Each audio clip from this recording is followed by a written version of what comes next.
ਇਸ ਬੰਦੇ ਦੱਸੋ ਵੀ ਕਿਹੜੇ ਨਗਰ ਤੋਂ ਆਏ 15 ਦਿੰਦੇ ਕੁਛ ਨਹੀਂ ਗੌਰਮੈਂਟ ਵਾਲੇ ਕੋਈ ਸਾਈਲ ਹੀ ਨਹੀਂ ਦਿੱਤਾ ਤੇ ਉਹ ਤੇ ਕਹਿੰਦੇ ਅਸੀਂ ਦਿੰਦੇ ਹਾਂ ਸਾਰਾ ਸਾਈਲ ਦਿੰਦੇ ਹਾਂ ਪਾਰਟੀ ਕਰਦੇ ਆ ਜਿੱਦਾਂ ਇਹ ਬੰਦੇ ਨਾ ਉਹ ਲਈ ਜਾਣ ਕੇ ਦਿੱਤਾ ਅਸੀਂ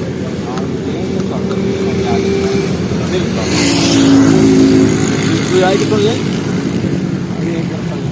ਕੁਝ ਜਾਣ ਕੋਈ ਗੱਲ ਨਹੀਂ ਕਿੰਨਾ ਪਾਣੀ ਉੱਥੇ ਤੇ ਬਾਲ ਬੂਲ ਕਿਤੇ ਤੁਹਾਡੇ ਸਾਰੇ ਬਾਲ ਚੱਲ ਇਹ ਤੇਰੇ ਆਪਣੇ ਨਗਰ ਨੇ ਮਾਸ਼ਾਅੱਲਾ ਤੇ 15-20 ਨੇ ਸੌਂਦੇ ਕਿੱਥੇ ਜੀ ਚਲੋ ਹਰ ਉਹ ਗੁਜ਼ਾਰਾ ਹੋਇਆ ਹੈ ਸਾਲ ਹੀ ਤੋਂ ਨਹੀਂ ਮਿਲਦਾ ਮਿਲਣਾ ਚਾਹੀਦਾ ਜਿਹੜੀ ਗਵਰਨਮੈਂਟ ਜਗ੍ਹਾ ਆਪਣੇ ਉੱਥੇ ਘੁੰਮਦੇ ਜਾਂਦੇ ਉੱਥੇ ਜਿੱਥੇ ਤੁਸੀਂ ਦਫ਼ਤਰ ਵੇਖਿਆ ਮਾਪਦਾ ਦਾ ਹਾਂ ਮਾਪਦਾ ਦੇ ਨਾਲ ਹੈਗਾ ਸਟੇਡੀਅਮ ਬਣਿਆ ਉੱਥੇ ਮਾਲ ਨਗਰ ਰੱਖਿਆ ਸਾਰਾ ਗਵਰਨਮੈਂਟ ਨੇ ਚਾਰਾ ਵੀ ਦਿੰਦੇ ਨੇ ਜਿਹੜਾ ਬੰਦਾ ਉੱਥੇ ਪਿਆ ਉਹਨੂੰ ਖਾਣਾ ਵੀ ਦਿੰਦੇ ਤੇ ਡਾਕਟਰ ਵੀ ਹੈਗਾ ਉੱਥੇ ਉੱਥੇ ਕਿਤੇ ਕੋਲ ਲਾਉਣ ਵਾਸਤੇ ਉਹ ਪੂਰਾ ਸਹੀ ਸਿਸਟਮ ਹੈ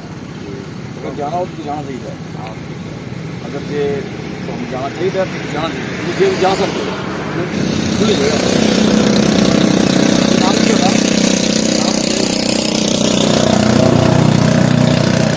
ਹਾਂਜੀ